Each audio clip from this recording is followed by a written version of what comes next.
so far. And so all of you have traveled a lot, you've been on many, many tours. And I want you to take a moment just to think about the best experiences you guys have ever had. Think about the best guide, the best tour you've ever been on, not your own to start. But think about that for a second. If anybody wants to share an example, and when you're thinking about the experience, why was it so special? So if you can mention that, that'd be really great. Does anybody want to start?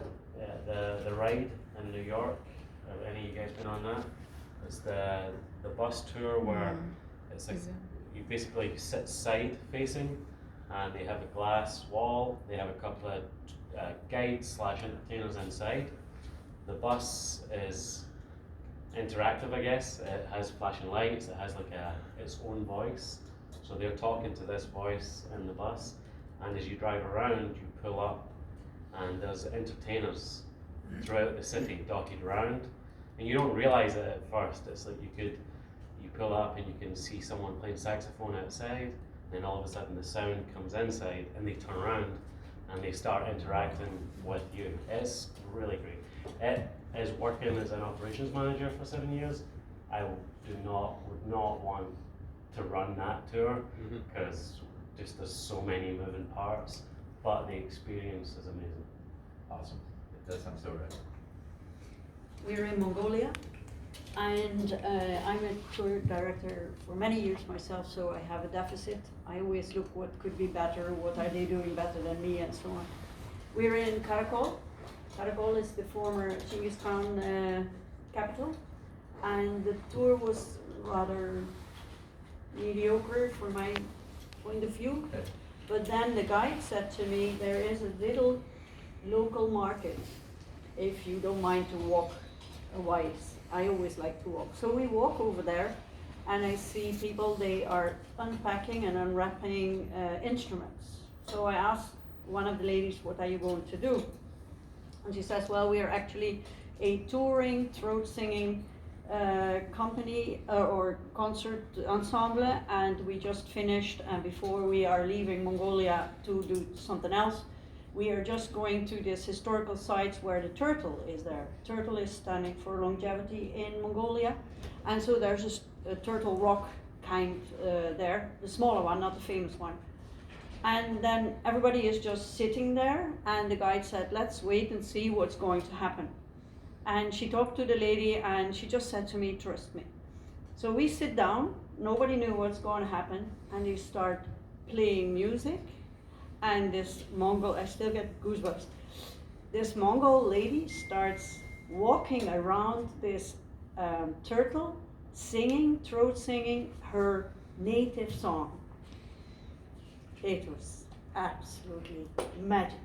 And we were all crying at the end, and her baby, he was 5 months old, he was like, ee, and he was the only factor in between that made that a little bit less emotional. But all the people who were there, the tourists, the Mongols, everything was just like magic. Totally unexpected, fantastic experience. Amazing. He's been actually in Berlin. We're taking a free. We went on a free walking tour, and if you do a tour around Berlin, and it's probably what we're gonna do later tonight, or I don't know. I mean, it's likely that you're gonna have a lot of World War II monuments and symbols, and they talk a lot about that. And the tour guide she was from England, and because this was a tour in English. And at the end of the tour, there's like this thing in a plaza or somewhere in Berlin. I can't even remember because I'm really bad at names, especially with German names.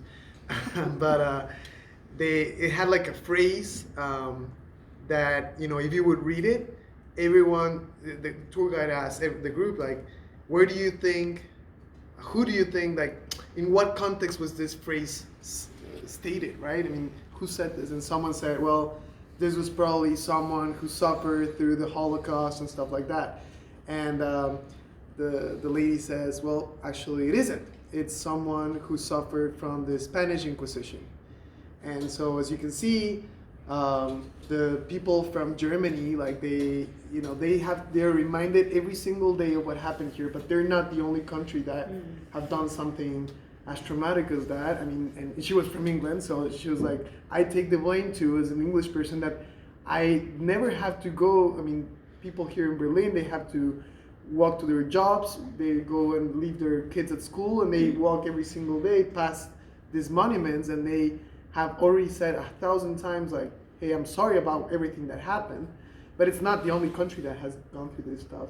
So it was very, very impacting to like realize that, hey, like everyone always puts a lot of pressure on Germany and stuff like that, but there's all these other countries, and every single country probably, that has done something negative in the world. So it was very impactful because at the end it was like whole turnaround about everything, so made a good point. Cool. The Monday Bird people. Right next to, yeah, exactly, right next to the library thing, yeah. Yeah, this was a quote that was written, I think in the 1800s. I don't remember the date of it now anymore, but of course you think it's from the 1930s and not from 100 years earlier. Any other examples? I think yesterday one was quite good.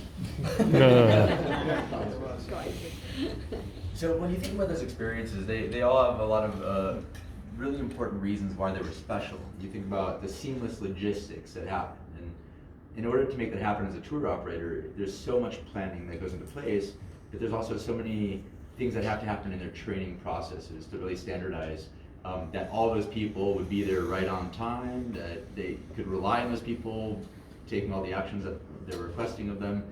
And then you think about also the connection to the ability to adapt. So you have a tour that might be mediocre, and then to realize that your clients want something much more intimate, and to pull them into that experience and to make it truly special. Because then all of a sudden it's not just a tour, it's the most memorable tour this person has ever done before. Or putting it into context that is relevant to the people around you. And most of you probably started as tour guides yourselves, and maybe this is something that you naturally did, and maybe that's why you were inspired to start a tour of your own. But when you start hiring more and more people to represent your company and your tour, it gets a whole lot harder to transfer that passion and excitement into the other people that are working for your tours. And so I want to think just a little bit about what you all do in terms of your training to make your passion for your tours come alive. And so in terms of like logistics, how do you go about training and enforcing logistics to be run well, and that your guides are doing the job the way you would be doing it yourself? Does anybody have that in their training program? It's a day after day process. It cannot be planned. You are in the how do you say, in the fire, and you need to work. We usually because every day is different. Every client is different. Every occasion, the weather is different. Everything is different. So your tours are they the same every time, or do they change, or are they custom? I tell you, it's a day by day process, and then when the season ends, you feel pressure, drop off. For sure. Yeah, but if I tell you that I know how the next season will look like, and who is going to work and how he is going to work, I cannot plan this. This is not completely out of my control. This is something, some miracle, that every year comes and helps me to solve all the problems. But I think this is key, because if you want to be successful long term, and you want your tours to be reliable day after day, year after year, and to continue scaling and growing and keeping that quality, these are exactly the kind of things that we need to build into our company. Do you have an example? Or no, I won't say. Of course, there is these situations which cannot be planned. On every day is different. Every tour is different. We in our company, we do have certain standards. Like we train them before. We have obviously the scripts of the tour, the regulation when to be what, where, all the reservation part, the logistic. But then we also have a training in the winter time when we train like how to react in unforeseen situations, and what is the client expecting and all that. So that is more soft skills which I think you can train to your guides and practice in a circle, or however you are around in the field. Learn from the best of the long experienced and go on the tours and experience itself as a guest or becoming tour guide. So we have all these programs during the winter time and it's low season that the people are ready for the high season. So. And the guys, year-round guys? We do have all year round. In winter we just have much less. Yeah, so some guides go abroad and come back and some stay the whole year. Some are